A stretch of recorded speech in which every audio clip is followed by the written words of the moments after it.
Hey guys, welcome back. The video I'm making today is something I told myself I would not make in a million years. First of all, because I feel like part of it is private information, but also because that means everybody that I go to school with is going to be able to know if they did better or worse than me. Like, is she like supposed to be in this program? Like, did I do better than her? Did I do worse than her? Some people are going to question like, oh my god, how did you get into this program? And other people are going to be like, oh my god, like, why is she bragging so much? So like, that kind of stressed me out. But at the same time, when I was applying to university, any information about how to get into university or if I would get accepted or not would have made me so much calmer and feel so much less stressed about getting into university. I feel like everybody thinks getting into university is like really, really difficult. It was difficult for me to get the scores that I got, but I think the fact that my scores weren't the highest in my program, like I know people have gotten higher scores than me and that are still in my program, I think kind of speaks to the fact that you don't need to be the best or like be amazing to get into your dream program. But yeah, if you haven't gathered already from my rant and from the title of this video, today I'm going to be talking about how I got into my program at UBC, the grades that I got, the extracurriculars that I applied with, and everything of that sort. So let's start with the grades. So I did high school in Ontario, in Toronto actually. For those of you who aren't Canadian, that's in Canada. Program-wise, I was applying to the Bachelor of International Economics at UBC. It's a relatively new program. I don't think it's more than like 10 years old, but it is kind of competitive to get into. So I was nervous applying, but I knew I wanted to go to a good economics program, and I knew I kind of wanted to get out of Ontario. I was in the IB program, which is an international curriculum kind of.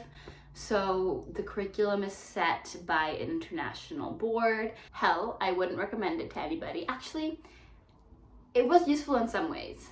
Let me know if you want a video talking about IB and if that's worth it. For grades 11 and 12, which are the last 2 years of high school in Canada, you take 3 standard level courses and 3 higher level courses for a total of 6 courses. So in terms of Ontario, for every standard level course, it's basically 1 grade 11 and 1 grade 12 course in that subject. And for every higher level course, it's 1 grade 11 course, 1 grade 12 course, and 1 kind of university level course. Kind of like that's basically the equivalent. For example, I took higher level economics as one of my courses, which means I basically took the equivalent of 3 high school courses, 1 being grade 11, 1 being grade 12, and 1 being at the university level. So the IB courses I took were standard level math, standard level French, and standard level physics. God, physics. And then I took higher level economics, higher level chemistry, and higher level English. My IB score was 36 out of 45, and I'm not going to go into what I got in specifics, but I got a 7 in economics. So if you're applying to my specific program, that is what I got in economics, if that helps. I didn't get a 7 in any other course, I can tell you that much. So I guess you guys can do the math from there. But yeah, overall 36 out of 45 in IB and 7 in economics. I will say once you get into UBC, if you get a 6 or higher in the higher levels, you're going to get a transfer credit, which is really helpful because you get 6 credits, which is basically the equivalent of 2 classes. If you're applying from Ontario, that basically translates to a 95% average. I know that if you're applying from Ontario to Ontario schools, you go through the OUAC website, which your guidance counselor helps you set up. But if you're applying out of province, which I did, I had to go directly to the UBC website and apply. They'll ask you to fill out a personal profile, answering a few questions, talking about your extracurriculars, and then asking you to get your guidance counselor to submit your grades. One tip that I will give you guys is if you're applying from out of province or if your school doesn't normally have applicants to UBC, make sure to remind your guidance counselor to send in your grades, because mine got sent in late because my guidance counselor, like mine and everybody else in my school that applied to UBC, our grades got sent in late because our guidance counselor forgot that she had to send it externally, because normally with the Ontario website it just goes through automatically. So the extracurriculars that I used in my application, I'm gonna link my personal profile down below, like the questions they had and what I answered and what I put in for my extracurriculars. They ask you to submit five extracurricular activities, and this can be anything from a job to a volunteer experience to sports to performing arts, like quite literally anything. But the extracurriculars I applied with were, I volunteered for 3 years every Saturday almost, for 3 hours and helped teach kids music. Then I was a dance captain in my last year of high school for Team Bollywood Dance, and I also was in that dance team the year before. My third thing that I put is that I was the lead in a play and helped write that play during the summer of from grade 10 to 11. And then I also volunteered on an international meditation trip, which was a kind of meditation tour to help give meditation classes for free all across Australia, and I was a volunteer at that for 3 weeks. And then the last thing that I put is that I volunteered as a video editor for the Toronto Star. Those were my 5 extracurricular activities. I don't think those specific extracurricular activities helped me get in. I think most of those activities I didn't really do to get into university. I did them because they were like personal projects of mine or because they were fun. They are looking for like a variety of things, but honestly, I think mainly they want to see like what your interests are, what kind of person you are, what are you into. So I did kind of have a variety of interests in my extracurriculars, but I also had like a lot of volunteers. Like I didn't have that much diversity. Like I didn't have a job, or I didn't have any sports. Like my dance was more leadership than sports, so I was like, okay, well I don't really have any sports, but that's like okay. Like I was really worried when I was applying, like, oh my god, I don't have a sport, like they're gonna think that I'm lazy. Like it's fine. Like just put the things that you do every day, things that you don't even think are incredible or are just a part of your everyday routine can be really interesting facts about you from an outside perspective. For my personal profile, honestly, when you hear my grades and stuff, some people are gonna be like, oh my god, that's so good, like, but I know a lot of people are gonna be like, really, that's it? Like that's all you had and you got in? I genuinely think my personal profile carried.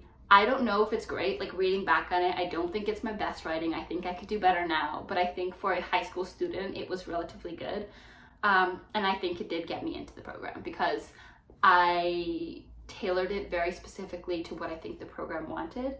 The program that I applied for, once again, was international economics. They wanted people who are interested in business, international development, sustainability, economics, basically humanitarian, ambitious people, if that makes sense. So I think that's, first of all, that's what drew me to the program, and second of all, I think I really tried to portray that I'm somebody who would be interested in a program like that in my answers.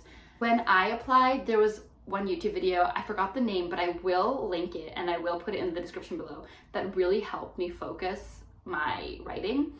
I will link in detail the answers to my personal profile down below because I don't want to just read it out to you. I feel like that's boring and long and you guys can probably read it faster in your own time. The answers that I have below I don't think are fully finalized. I think I made a few edits still, but that's what I have on file, and that's what I remember drafting up. So I'll link that down below if that's any help for you guys. It also has the questions that I answered on there, so you guys can read the questions, see if they're the same or not.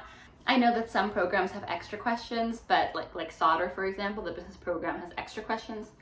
I didn't do those. I was gonna apply to Sauder as backup, but then I was like, I don't want to answer the extra questions, so I just applied it for arts as backup. But I got into my first choice, so it's fine. Yeah, that is how I got into UBC, I guess.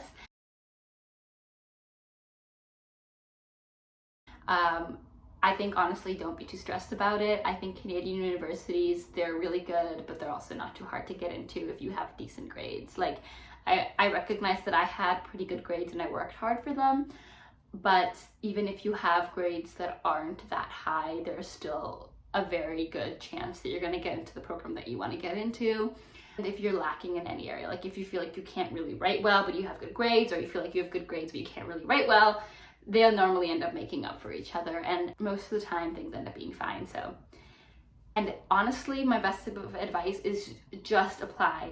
If you have like an 80% average even, and you're like, oh, I shouldn't apply, I'm not gonna get in, I'm not smart enough, I would just do it. You never know if you're like, you never know if they think you're qualified or if they think you're somebody who's going to be able to handle the program. They will let you in. It doesn't hurt to try, and I know that a lot of people have gotten in with grades that are lower than you would expect. So I definitely encourage everybody to apply to a program they want to. Do not let fear of being rejected stop you, because there's a high chance you won't be rejected and you could be missing out. That's it. That is all from me today.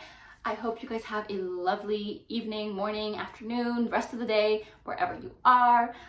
Before you leave, please make sure to like if you like this video, comment any questions, anything you found interesting down below, and subscribe if you haven't already for more content like this and different content as well, because I vlog, I talk about UBC, I talk about my interests, I talk about myself. Yeah, make sure to subscribe and do all those fun YouTube things, and I will see you guys in the next one.